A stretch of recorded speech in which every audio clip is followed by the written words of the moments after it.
The heat this weekend, maybe you saw a movie or two.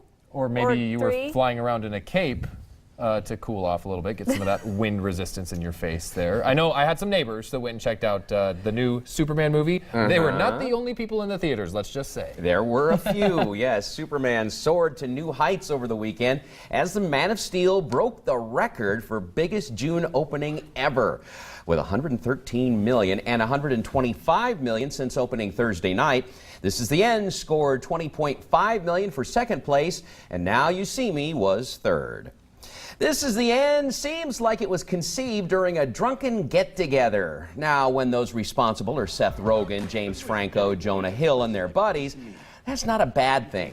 The film also seems like it was made up as they went. Again, not a bad thing. It's the apocalypse, and James Franco's housewarming party is ground zero.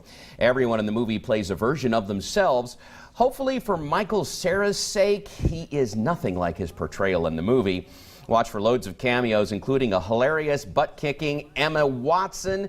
This film isn't for the squeamish or easily offended. How it got an R rating is one of the great mysteries of Hollywood. It was enjoyable, and I laughed a lot. Sometimes nervous laughter, but laughter nonetheless. I want to see this group make loads more movies. Please don't let it be the end. 4 stars out of 5. I've been a Superman fan since watching reruns of the TV series as a kid. I loved the Christopher Reeves films and even enjoyed the last film with Brandon Routh. Why is it lately that all superhero movies are morphing into one another? Do aliens need to try to destroy Earth every time? That's the case again here, as Man of Steel opens like a sequel to Star Wars. This reboot seems to blow up the traditional backstory we all know and love.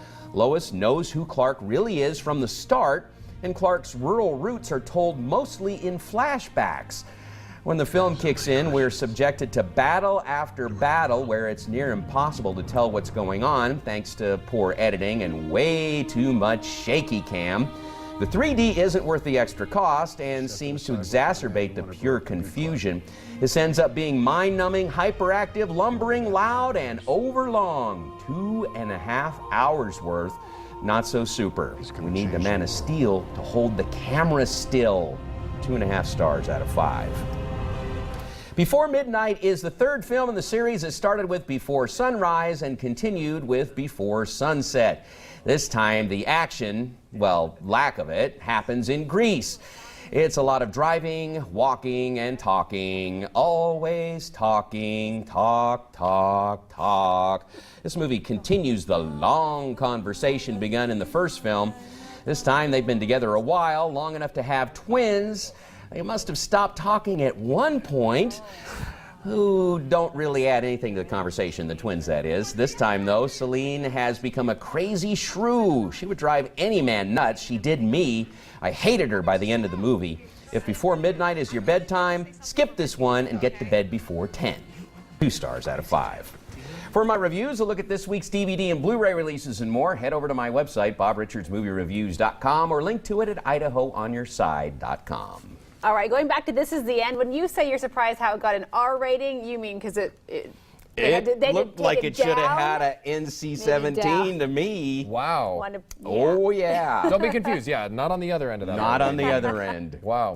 Hey, but did the best in your eyes this weekend. A little surprising. You've liked a lot of the superhero movies in the past, so that must say something about the Man of Steel that they came out with. If you like constant shaky cam and battles, and then more, and then more, and then more, and then more, and then some more again, then this movie's for you. There you go. I still think I might see it because I'm curious now. Really got to check out. We'll probably rent it. Maybe see it on a smaller screen. One thing I didn't say in the review is, though, Henry Cavill makes a great Superman. I really was impressed with him. He's got the hair going. He's perfect. He is. He's very good. And he's British, but he has a perfect American accent. Nails it then. All right. Thanks so much for those reviews, Bob. We're looking at DVDs tomorrow. All right. After the break, a final look at the commute and the forecast. Don't go away.